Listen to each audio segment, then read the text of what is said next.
Hi, everyone. Steve Adubato. We kick off the program with the second most powerful person in the state of New Jersey politically. He is the Senate President, Nick Scutari. Mr. President, good to see you. Good to be back. Nice to see you too, Steve. Hey, Senator, let's do this. The greatest concerns you have about the Trump administration's policies as it relates to New Jersey, and is it cuts in programs? I'm sure I hate to answer the question I asked you. Is it cuts in certain programs that impact state funding?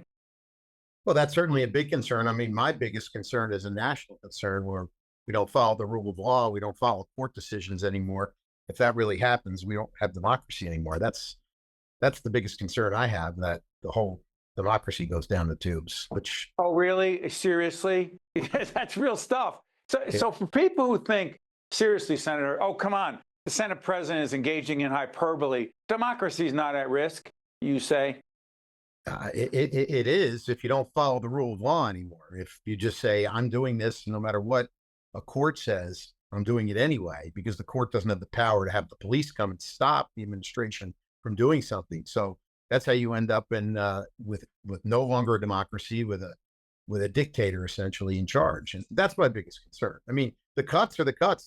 That'll be difficult as well. That'll be huge. But if we don't have a democracy anymore, then I don't know. None of this means anything. And along those lines of cuts, let's talk specifically about Medicaid. Is it fair to say that of 9 million people in the state, 2 million people currently rely on Medicaid? A, and B, how concerned are you that the federal government through the Trump administration could be cutting those Medicaid benefits to those people? Close to 2 million. It's about 1.8 million. And yeah, it would be devastating for those folks, elder folks, folks with disabilities, seniors, children that rely on this for their health care. It would be completely devastating. There wouldn't be anything the state could really do. We can't plug the hole of the federal government.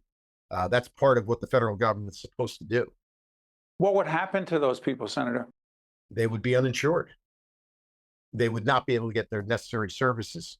They would not be able to go to the doctor. They would not be able to go to the hospital. They would not be able to get potentially life-saving care when they need it. And the state couldn't really do anything about it. If Elon Musk and the Republicans in Congress and President Trump say, we are not cutting Medicaid, we are not cutting Medicare, we are just cutting waste, fraud, and abuse, you would say? Well, tell us what that is, and we'll cut it. I mean, no one's interested in having waste or fraud or abuse of these programs or any programs.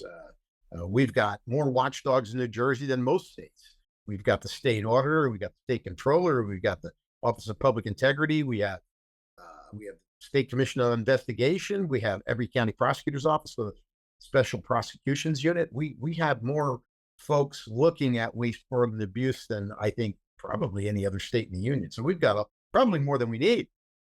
So I think New Jersey doesn't have a lot of waste, fraud, and abuse in terms of what their spending is. Senator, to what degree do you believe that the goal of the federal administration, the Trump administration, is to, quote, as some have said, privatize Social Security, Medicaid, and Medicare, meaning move it out of the government and have it handled by the private sector? To what degree do you believe that's really what's going on? Well, certainly possibility, for sure. I don't know for sure that's the end goal. I'm a state legislator, not a federal one. But if that were to happen, what would that mean? It would be dramatic changes for folks, and it would be, probably much more difficult for folks to survive in a situation like that. I don't disagree with streamlining government. We've had our own issues with state workers here. Yep. But I think we're being surgical would be more appropriate than firing folks and then having them realizing that the federal atomic stockpile is no longer guarded because we laid off folks that are supposed to be guarding our nuclear weapons. So I think they've got to be a little more. I would appreciate if they were more surgical, because the stock market's been crashing. Prices have not gone down. There are significant issues since the new administration came in, for sure. We're actually taping on the 18th of March. This will be seen later. To put things in perspective, let's talk about education cuts. What connection, from your perspective, Mr. President, do you see between the Trump administration saying we want to do away with the Federal Department of Education, and or at least cut it in half or slash this percentage or that percentage, get rid of the percentage of the workers, et cetera, cut back on many programs.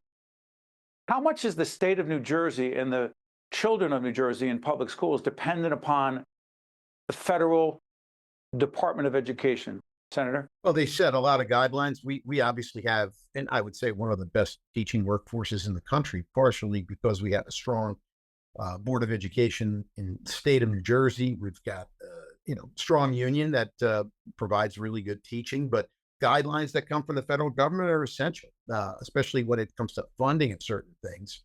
If they're going to cut the funding, that's going to change education as we know it in New Jersey. Shift gears. So I'm curious about this. You've been a leader in the legislature well before you became the president of the Senate in the fight to legalize cannabis. Yes. Where are we and where aren't we? Well, I think we've done pretty well with getting a legal industry stood up and running. You can now buy legal marijuana in a variety of places. More places are opening, and most of them are very nice locations, nice places. They're providing excellent products. We are also continuing to provide medical marijuana for folks with significant disabilities, but we've got a lot of work to do because we've got a really vibrant illegal market still out there selling marijuana illegally, not product that's tested, not product that's regulated.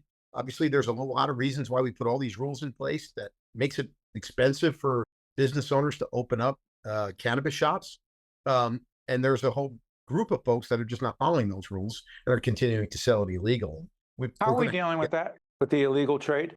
I've recently introduced new legislation to crack down on it because I think right now there's not a priority amongst law enforcement to do anything about the illegal sale of marijuana. And that's something we really need to do before something goes terribly wrong.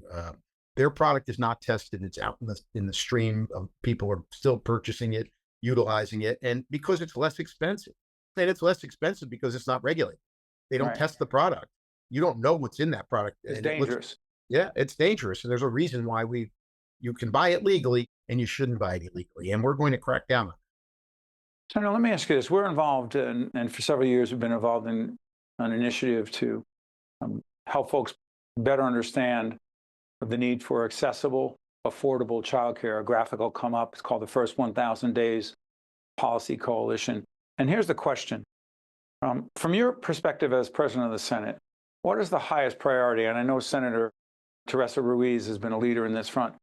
What is your highest priority as it relates to childcare as New Jersey elects a new governor in 2025, taking office in January 2026? But as the president of the Senate, what's your highest priority?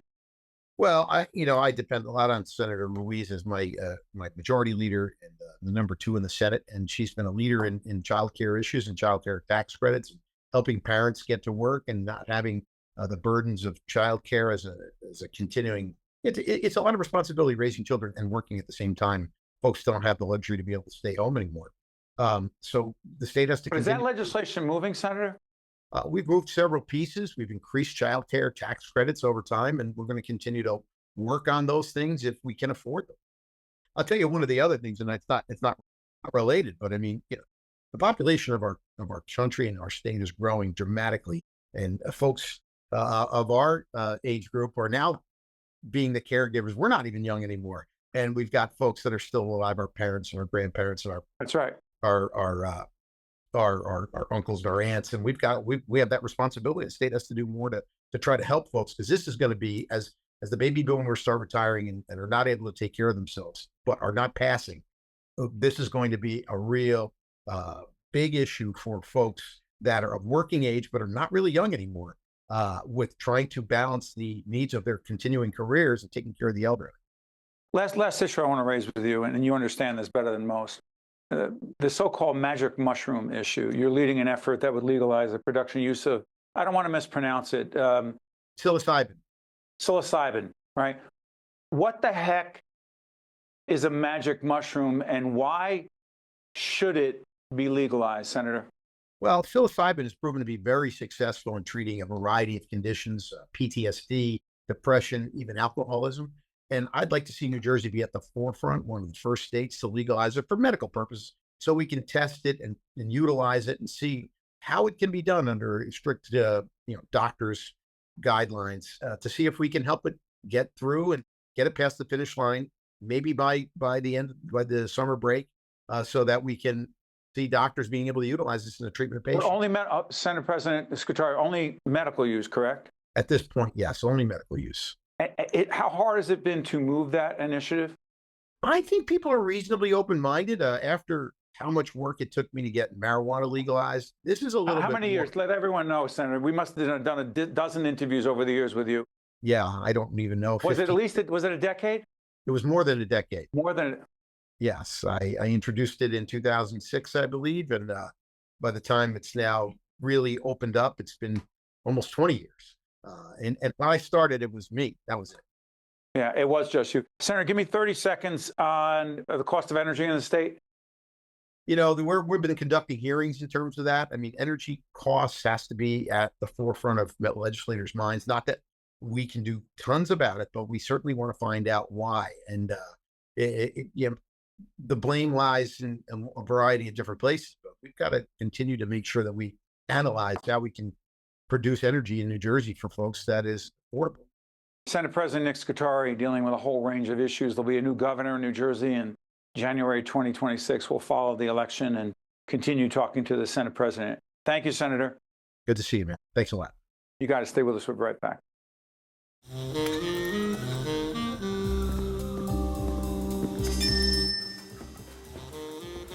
Well, do you have it? I do. But I don't think you're going to like it. NJM's proud to put policyholders first. What does it even mean? Evidently, their top priority is doing what's right for their customers. Oh, I can't compete with that. No jingles or mascots, Really? just great insurance. NJM. Also brought to you by RWJ Barnabas Health. Let's be healthy together. The Turrell Fund, a foundation serving children. United Airlines. Rowan University, proudly serving New Jersey for 100 years. Johnson & Johnson, New Jersey Sharing Network. NJM Insurance Group, serving New Jersey's drivers, homeowners, and business owners for more than 100 years. IBEW Local 102, celebrating its 125th anniversary. And by Operating Engineers, Local 825,